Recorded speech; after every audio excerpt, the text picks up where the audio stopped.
Hey everybody, it's me, JTJ.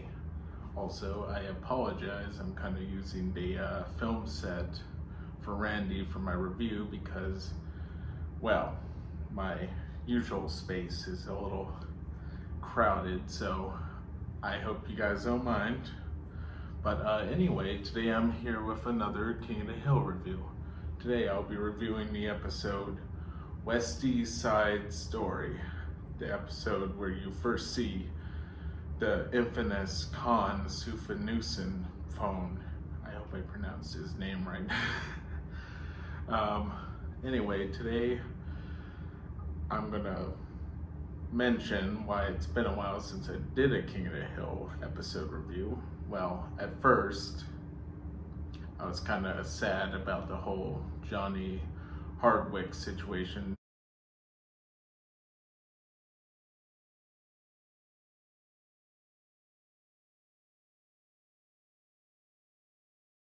For those of you that don't know who Johnny Hardwick is, he's a longtime writer and he plays Dale on King of the Hill.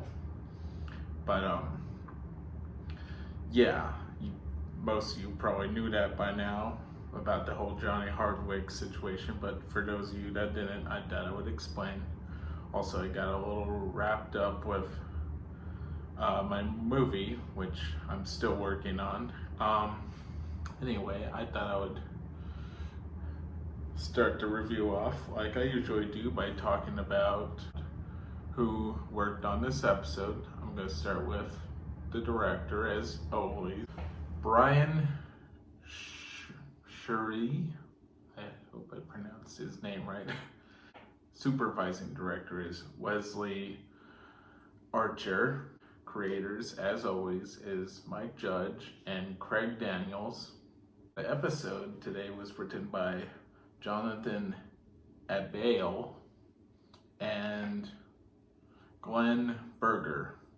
I know, weird last name Berger, but it's a real last name, look it up. And the writing staff, as always, is Jim Dotrieve and the late and great Johnny Hardwick. And it's not a guest star, but it's worth mentioning that this episode has Lauren Tom in it. Thought I would mention that. Anyway, so the episode just basically starts out with Hank and the guys drinking in the alley like a couple of drunk rednecks usually would.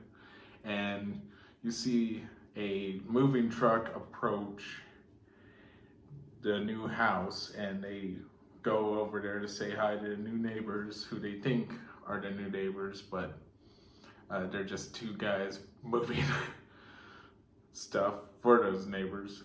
Quite frankly, I don't know how they thought that was a father and son, because the guys didn't really look that much alike, and there's probably a huge, well, the age kind of doesn't add up too when you think about it. They kind of looked like they were closely in the same age, not necessarily the same age, but maybe like 10 years apart. I mean, I'm not here to judge, but yeah. Anyway, basically, the episode is about Hank meeting his new neighbor and learning to get along with him, but as episodes I will surely talk about later follow, they don't become good friends. But it's mostly an episode where it seems like people are pointing out Hank is a racist and blah blah blah. I don't want to get into that political stuff, just gonna stay away from that. But basically the episode ends with Hank thinking they took his dog and they're making their dog into hamburgers. I'm sorry. And the fact that Hank keeps thinking Khan's Chinese is kind of messed up. Not gonna lie, that's pretty bad. And I'm just gonna say it. It's illegal to eat dog here, so it's probably not wise for them to go stealing the neighbor's dog. No, I'm kidding. I'm not gonna get in that legal shit. Anyway, we just see Hank discover at the end that Con and Hank have a lot in common. Even their names have something in common. I mean, Con is technically a managram for Hank, if you think about it. They have the same letters spelled differently.